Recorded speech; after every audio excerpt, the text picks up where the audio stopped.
এ পুরো দুনিয়াবাসী আল্লাহর গোলাম। আমাদের সকাল যেন শুরু হয় আল্লাহর নাম নিয়ে, সৃষ্টিকর্তার নাম নিয়ে। কখনো একটিবার চিন্তা করছেন কত মানুষ দুনিয়ার জমিনে ঘুমাইছে আর ঘুম থেকে উঠে নাই? এক ঘুম আসবে আর কোনো দিন ঘুম থেকে উঠবে না অনেকেই। দুনিয়ার জমিনের প্রত্যেকটা সকাল যেন আমাদের শুরু হয় বন্ধু আল্লাহ পাকের নাম নিয়ে, সৃষ্টিকর্তার নাম নিয়ে। আর দিনের বেলা সারাদিন যত কাজ কাম করব আমরা, এই দিনগুলো আল্লাহ পাক আমাদের সুন্দরভাবে কাটানোর তৌফিক দান করুক। সবাই বলি আমিন। দুনিয়ার জমিনে যতগুলো কাজ করব, আবার সন্ধ্যাবেলায় আমরা আল্লাহ পাকের নিয়ামত শুক্রিয়া আদায় করব। আল্লাহ পাকের নিয়ামতের শুক্রিয়া আদায় যখন করব বন্ধু, তখন আল্লাহ পাক খুশি হয়ে যাবেন।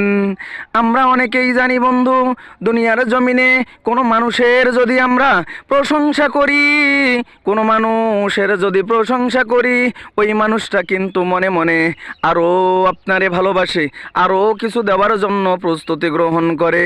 আসেন আমরা ওই মানুষটারে দেখে দেখে শিখি। দেখেন কোনো মানুষের যদি কাজ করতে যাইয়া একটু বেশি কাজ করি, ওই মানুষটা আপনার উপর খুশি হয়ে যায়। ওই বেশি কাজ করাটা হইতেছে প্রশংসা, শুকরিয়া আদায় করা।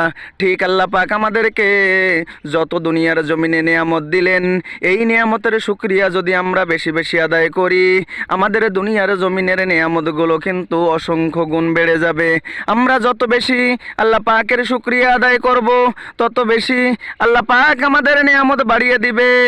এ বন্ধু আল্লাহর গোলাম, দুনিয়া সামান্য সময়ের জন্য আমরা এই সামান্য সময়ে যদি আল্লাহ পাক এত কিছু দুনিয়ার জমিনে আমাদের দিতে পারেন, ওই মহান মাওলায় আমাদের অসংখ্য জীবনে, অনন্তকালের জীবনে কত বেশি নিয়ামত রেখেছেন, অনেকটা আমরা কল্পনাও করতে পারবো না, বাস্তবতায় হাতে না পেলে।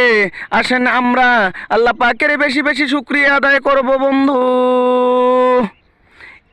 যদি অনেক মানুষ আছে দুনিয়ার জমিনে শুকরিয়া আদায় না করে, আল্লাহ পাকের প্রশংসা না করে, এই মানুষটা সমস্ত জীবন গরিব হয়ে রয়েছে।